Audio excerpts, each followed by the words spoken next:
कई लोग तो अपने को मनुष्य भी नहीं समझते हैं, अपने को ब्राह्मण समझ के क्षत्रिय का तिरस्कार करते हैं, अपने को गृहस्थ समझ के साधु का तिरस्कार करते हैं, साधु समझ के गृहस्थ का तिरस्कार करते हैं, का अपने को बंगाली समझ के बिहारी का तिरस्कार करते हैं, का कोई बिहारी अपने को समझ के बंगाली का तिरस्कार करता है। ये तो मनुष्यता भी नहीं है ना। अपने को हिंदू समझ के मुसलमान का, मुसलमान समझ के हिंदू का। तो जहां तिरस्कार है, जहां अहंकार है, जहां असूया है, जहां ईर्ष्या है, जहां द्वेष है, वहां शांति कहां से आवेगी? तुम अपने घर में तो आग लगा लो और फिर कहो कि हाय रे जले जले। आग तो लगाई तुमने। तुमने किसी से ईर्ष्या की तो अपने दिल में आग लगाई, द्वेष किया तो अपने दिल में आग लगाया, अभिमान किया तो अपने दिल में आग लगाया, अपने ऊपर पत्थर रख लिया हो। अभिमान माने अपने को पत्थर रख लेना। होड़ मचाई किसी से, अपना प्रतिद्वंद्वी बना लिया। तो ये आत्मा जो है, ये हिंदू, मुसलमान, पारसी, सिख, जैन, ईसाई, यहूद, सबके सीने में धड़कता एक सा है दिल मेरा।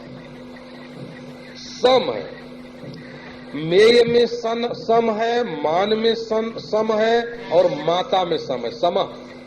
सम का अर्थ है माता, मान और मेय। इन तीनों में जो मकार है ना, वो एक ही है, समः।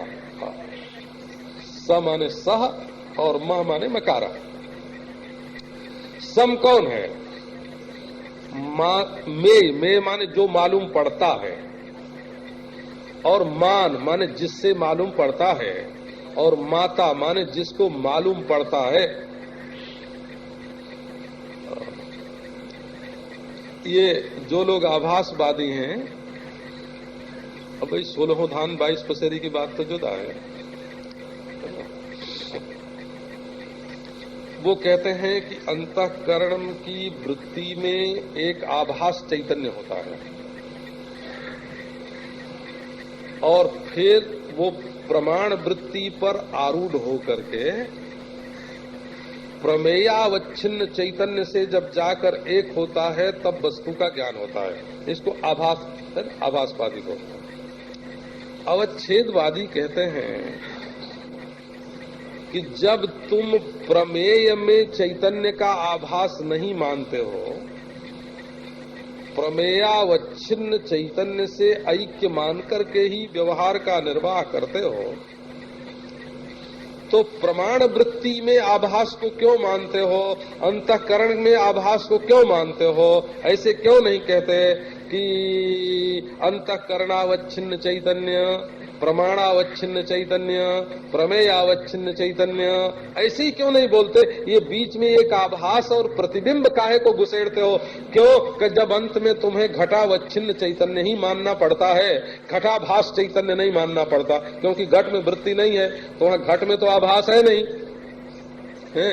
ये जड़ चेतन का व्यवहार सिद्ध करने के लिए ऐसा मानते हैं। ये वेदांत की बात कर रहा है। तो समः का अर्थ है मान में वही है, माने हमारे अंतःकरण में जो घट है ना, वहां भी वही है, और अंतःकरण में जो वृत्ति है सो भी वही है, और जहां अंतःकरण है सो भी वही है। घटावच्छिन्न चैतन्य, वृत्त्यवच्छिन्न चैतन्य, अंतःकरणावच्छिन्न चैतन्य बिल्कुल एक है, समः। वही माता है, वही मान है, वही मेय है, उसको सम बोलते हैं। शांतः, शांत माने निर्विकारः, शाम्यति, शांति, शांति अस्यास्ति, जहां कोई विकार नहीं है। देखो, प्रत्येक विकार उम्र वाला होता है कि नहीं? ये आप न समझते हो? हाँ, न समझते हो तो फिर से समझें। जैसे आपके मन में काम आता है, या क्रोध आता है, या लोभ आता है, या मोह आता है, तो उसकी उम्र होती है कि नहीं? माने थोड़ी देर के लिए आया और फिर चला गया, वो काल परिच्छिन्न होता है कि नहीं? अच्छा, आप उसके आने के पहले भी थे और उसके चले जाने के बाद भी हैं।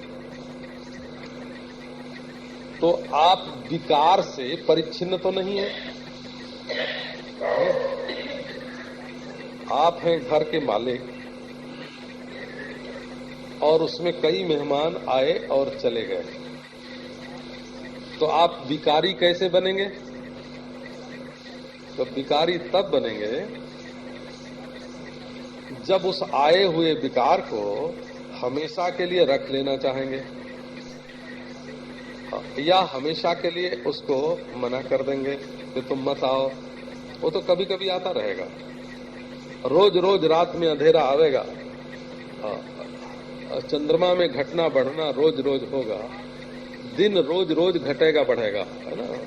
दिन भी रोज घटता बढ़ता है, रात रोज घटती बढ़ती है, चंद्रमा रोज घटता बढ़ता है। तो शांत का अर्थ यह है कि ये जो आने जाने वाले विकार हैं उनके साथ तादात्म्य करके अपने को जाने आने वाला मत मानो।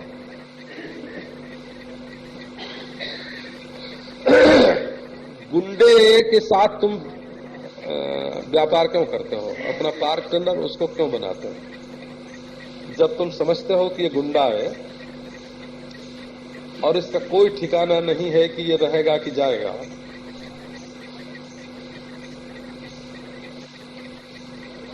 आपके मन में कैसा भी काम का बेग होवे और एक कोई कह दे कि ओ देखो आप तुम्हारे पलंग पर सांप, देखना उस समय काम झूठा ही हो। हाँ, जहां सांप का भय आया काम भाग जाएगा। आपके मन में खूब क्रोध आ रहा है, अरे देखो देखो तुम्हारा बेटा जल रहा है, भग के चले जाओ। ये देखो सोना पड़ा है, चांदी पड़ी है, वृत्ति तुरंत हट जाए।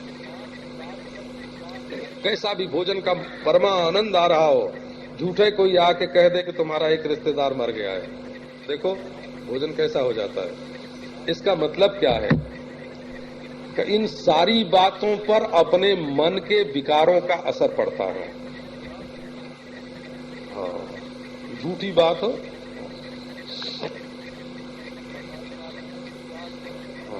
ये कनफोड़ मामला, सारा मामला जो है वो कनफोड़ का मामला है। मन कान में कोई बात पड़ी और तुम्हारा मन फूट गया, फोड़ मामला है, सारा का सारा कनफोड़ मामला है। तो शांता का अभिप्राय ये, गंगा के किनारे बैठे हैं, गंगा जी की धारा बह रही है, बहती जा रही है, बहती जा रही है। कभी फूल बह गया, कभी लकड़ी बह गई, कभी मुर्दा बह गया। हाँ, तो बनारस में हम लोग शाम को जब नाव पर घूमते हैं, बनारस में एक बड़ी सुविधा की बात यह है कि सायंकाल गंगा पर छाया हो जाती है। ऐसा शायद आप लोगों ने कहीं दूसरी जगह देखा हो कि नहीं देखा हो। सायंकाल 4 बजे के बाद गंगा जी की धारा पर छाया हो जाती है। ऐसे ढंग से घाटों पर मकान बने हुए हैं कि जब सूर्य पश्चिम की ओर झुकता है तो गंगा पर उनकी परछाई पड़ जाती है, और ये 5-7 मील में ऐसा हो जाता है बोला। तो नाव पर चढ़ चढ़ के वहां घूमते हैं, पर ऐसा कोई दिन नहीं होता जिस दिन मुर्दा न मिले। मुर्दा जरूर मिलता है। तो गंगा जी की पवित्र धारा में गंदा मुर्दा भी बहता है। कहीं लोग फूल चढ़ाते हैं, कहीं दूध चढ़ाते हैं, कहीं आरती होती है। ऐसे ये प्रकृति की धारा, ये माया की धारा, ये दृश्य की धारा, ये प्रपंच की धारा बह रही है। इसमें कभी अच्छा बहता है और कभी बुरा बहता है, कभी मन के अनुकूल बहता है, कभी प्रतिकूल बहता है। अब गंगा जी को लगाओ अभियान कि गंगा जी में कभी कोई मरी चीज बह के न जाए। कर दो आंदोलन, संघर्ष करो। अरे बरसात के दिनों में हम देखते हैं कितनी गाय, बैल, भैंस, सांप, बिच्छू, चिड़िया, है ना, पेड़ पौधे, और टूट टूट के मरते, उनको कोई रोक सकता है? कौन सा अभियान सफल होगा इसमें? शांति, इसी को बोलता है शांति।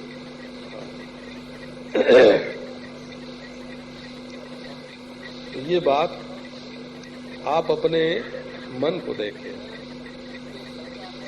हमारे मन में ऐसा भी तो दुख होता है ना कि हाय हाय हमारे मन में ये बात क्यों आ गई, क्या दुनिया में ऐसी गड़बड़ी क्या हो गई। ये बहुत करके मन में जो दुख होता है वो अनजान में कई धारणाएं हम लोग बना लेते हैं, कई पूर्वाग्रह हो जाते हैं, कई संस्कार पड़ जाते हैं? यद्यपि हम जानते हैं कि दूसरी जाति में उसके खिलाफ है, दूसरे देश में उसके खिलाफ है, दूसरे प्रांत में उसके विरुद्ध है। हमने एक पुस्तक एक दिन पढ़ी थी, भारतवर्ष में भिन्न भिन्न जातियों में ब्याह कैसे कैसे होते हैं, आदिवासियों में कैसे होते हैं, गोंडों में कैसे होते हैं, भीलों में कैसे होते हैं, भिन्न भिन्न जनजातियों में विवाह की प्रथा कैसी है। 1 दिन के लिए ब्याह, 15 दिन के लिए ब्याह, 6 महीने के लिए ब्याह, नाचने में ब्याह, और कई लोगों का एक साथ ब्याह, हमारे ही हो भारतवर्ष में। हे भगवान, अब कहो कि नहीं हम सब कुशोत ब्राह्मणोचित, एक काशी का पंडित जैसे करता है वैसे ही सबका करवा देंगे, ले मरो। हाँ, मरना ही पड़ेगा। काशी के पंडित वाला अच्छा है, बढ़िया है ना, उसके बढ़ियापन पर हमको कोई शंका नहीं है, लेकिन करवाओ सबका वैसे ही। तो यदि तुम्हें शांति के मार्ग में जाना है तो बिल्कुल अविचल चट्टान की तरह बैठना पड़ेगा। तुम शांत हो, शांत। स्वर्गाश्रम में हम जाके एक जगह बैठा करते थे पहले, तो जहां बैठते थे वहां गंगा जी में एक बड़ी भारी चट्टान थी, तो आके गंगा जल उस पर टकराता था और उछलता रहता था, छलकता रहता था। अब वो ऐसा मालूम पड़े कि वही है जो मैंने कल देखा है, सोई है, जो कल देखा था सोई है। बरसों तक जाते रहे और वैसे ही छलकता था। कल पानी तो छलकता जा रहा था, पानी तो छलकता जा रहा था, और चट्टान सा। तो ये दुनिया बदलती है और आत्मदेव बिल्कुल चट्टान की तरह शांत रहते हैं। कौन पैदा हो गया और कौन मर गया और कौन बिछड़ गया, है ना, इसकी फिक्र नहीं करनी है, अपने स्वरूप में शांत बैठना है। तुम अस्थि हो, भांति हो, प्रिय हो, और ये जाने आने वाले कौन है कि ये केवल नाम रूप है। आप जानते हैं नाम का वजन होता है क्या, है ना? जैसे घट 2 अक्षर का नाम है? तो घड़े पर इस 2 अक्षर का कोई वजन रहता है? माने उसका नाम घट कल्पित है, घट में कोई वजनदार चीज घट नाम नहीं है, वो बदल जाता है। अच्छा एक बात आप बताओ, घड़े की जो शकल है उसमें कोई वजन होता है कि नहीं? गोल गोल पेट, छोटा सा गला, और सुराहीदार बना दो तो कितना सुंदर हो जाएगा। गोल बटोल पेट और सुराहीदार उसका गला और छोटा सा मुंह। अच्छा, इन सब बातों का कोई वजन है उस सुराही में कि नहीं है? उसकी आकृति का कोई वजन नहीं होता, शकल का कोई वजन नहीं होता। आप ब्रह्म तो हो, परंतु उसमें आपकी आंख, आपकी नाक, आपकी जीभ, आपका मुंह, आपका दिल, आपका दिमाग, आपके हाथ, आपके पांव का कोई वजन नहीं है। ये तो जैसे घड़े में शकल बनी होती है वैसे ही बिल्कुल शकल बनी हुई है। तो आप अस्थि भांति प्रिय रूप हैं, तत्व रूप हैं, सच्चिदानंद हैं। नाहम देहो ह्य सद्रूपो ज्ञानमित्युच्यते बुधैः, नाहम देहो ह्य सद्रूपो। अब आप एक दृष्टि इस पर डालें, ये असद रूप कर देने से अचिद रूप अनानंद रूप,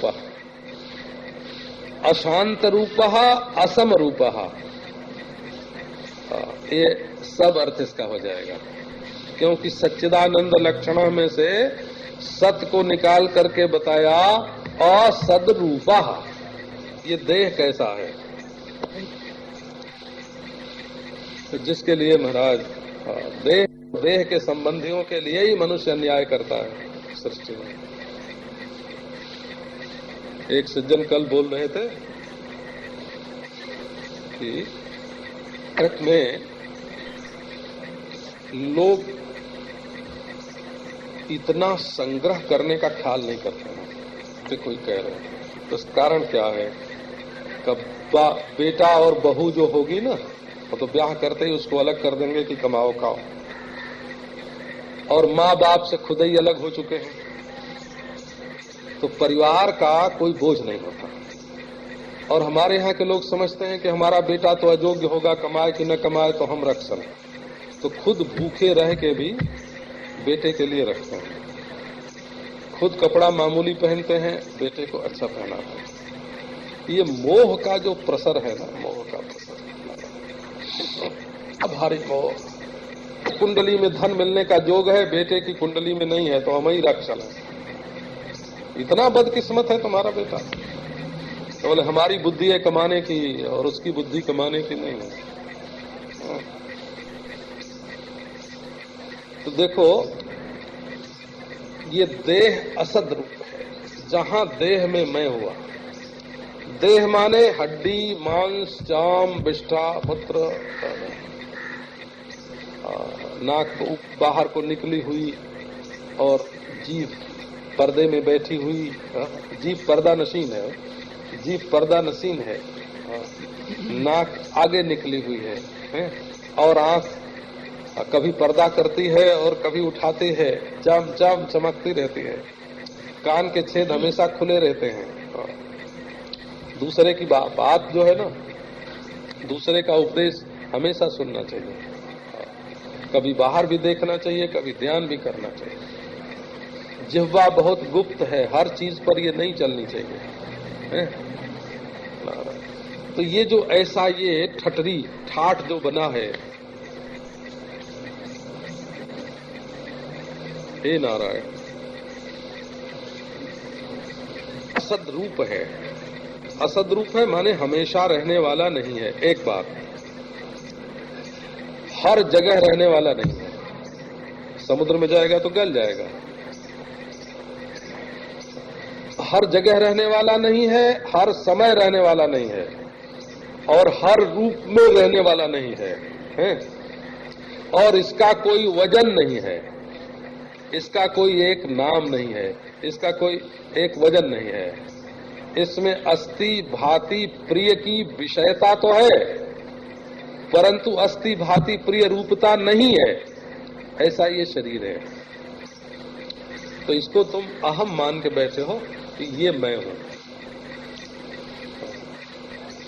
अब जरा वेदांत का विचार करो, कहाँ तुम्हारी बुद्धि कहाँ फंसी हुई है, तुम्हारे मन में कहाँ ममता है, तुम्हारे मन में कहाँ मोह है।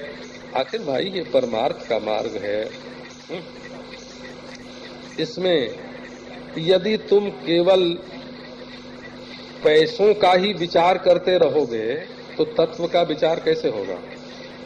यदि धंधे के ही विचार में रहोगे तो तत्व का विचार कैसे होगा? थोड़ा समय तो ऐसा निकालो कि जब धंधे का विचार न हो, जब पैसे का विचार न हो, जब कल कारखाने का विचार न हो, और जब राग द्वेष का, शत्रु मित्र का विचार न हो, जब भोग राग का विचार न हो, तो बैठ के शांत भाव से विचार करो, मैं कौन हूँ, ये जगत क्या है, इसका बनाने वाला कौन है, मुझ में और उसमें क्या संबंध है, और विचार, इसका नाम होता है विचार। क्योंकि यदि तुम भावना के उत्कर्ष से कहीं पहुंच जाओगे तो भावना ढीली होने पर वहां से लौटना पड़ेगा।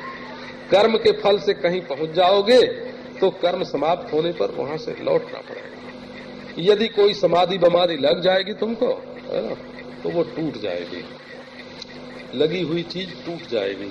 मिली हुई चीज खो जाएगी, जहाँ जाओगे वहां से लौटना पड़ेगा। तो क्या कोई अविनाशी, कोई परिपूर्ण, कोई नित्य ऐसा तत्व है जो तुम्हारा स्वरूप ही हो? तो ये तुम देह नहीं हो, ये देह तो असद रूप है, माने मरने वाला है, अचिद रूप है माने जड़ रूप है, और अनानंद रूप है, अप्रिय है। तो मैं देह नहीं हूँ, तो मैं कौन हूँ? तो मैं देश काल वस्तु से अपरिच्छिन्न, सजातीय विजातीय स्वगत भेद से रहित। अच्छा, एक सज्जन ने कहा था, वो कल क्या नाम, शांति पाठ करते हैं ना, उनका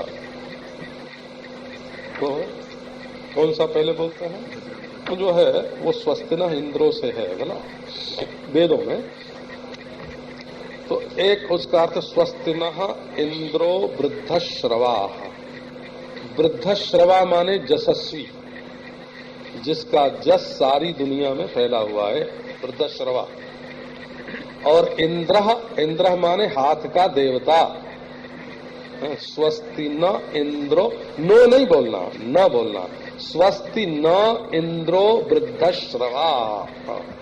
नो होने से उसका अर्थ नहीं हो जाएगा बोला, और न बोलने से उसका अर्थ हमारे लिए हो जाएगा, है ना। तो इतना पर नो बोलोगे, यहाँ नो बोलोगे तो यहाँ नहीं अर्थ हो जाएगा। इंद्रो के बाद जो नो होगा ना, तो स्वस्ति न इंद्रो वृद्धश्रवा। तो हाथ का देवता जो यशस्वी इंद्र है, वो हमारे लिए कल्याणकारी हो, अर्थात हमारे हाथ से अच्छे अच्छे काम हो, बुरे काम न हो। इसका अर्थ यह है कि हमारे हाथ से अच्छे अच्छे काम हो। स्वस्ति नः इंद्रो वृद्धश्रवा, स्वस्ति नः पूषा विश्ववेदाः। विश्ववेदाः माने सूर्य बोला, विश्व का ज्ञान जिसको होवे उसका नाम विश्ववेदा।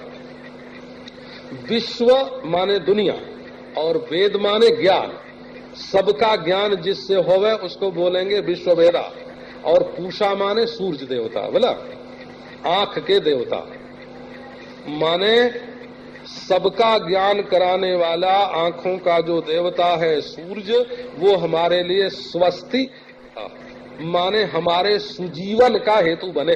सुजीवन का हेतु बने माने हम अपनी आंखों से अच्छी अच्छी चीज देखें, अच्छी अच्छी चीज देखें। स्वस्ति नः, ये नः में विसर्ग है। स्वस्ति नः पूषा विश्ववेदा, स्वस्ति नस्तार्क्ष्यो अरिष्टनेमि। तार्क्ष माने गरुड़, और अरिष्टनेमी माने जिनका पहिया, जिनकी गति कहीं रुकती न हो, हैं? वो हमारे लिए कल्याणकारी हो। न माने हमारे लिए, स्वस्ति माने कल्याणकारी, हमारे सुजीवन के साधन। तो तार्क्ष गरुड़ माने शब्द बोला, जो कान से हम शब्द सुनते हैं, ऐसे ऐसे शब्द हमको सुनने को मिले जिससे हमारा कल्याण हो। हाँ, कोई चोर की बात हमको सुनने को न मिले, डाकू की बात सुनने को न मिले, शराबी व्यभिचारी की बात हमको सुनने को न मिले, हमारे बुद्धि भ्रंश के पथ पर हम न जाएं। तो अरिष्टनेमी, जिनका पहिया, जिनकी गति कहीं रुकती नहीं। इसका अर्थ यह है कि शब्द चाहे तो ब्रह्म का वर्णन करे, और शब्द चाहे देश का, काल का, वस्तु का वर्णन करे, किसी वस्तु का वर्णन करने में उसकी गति कुंठित नहीं होती। ऐसा जो तार्क्ष माने गरुड़ है, गरुड़, आप जानते ही हैं विनता, है ना, विनता और कश्यप। ये कैसे मिलेगा कि एक तो समझने की शक्ति हो कश्यप हो, और एक विनता हो विनते है ना गरुड़।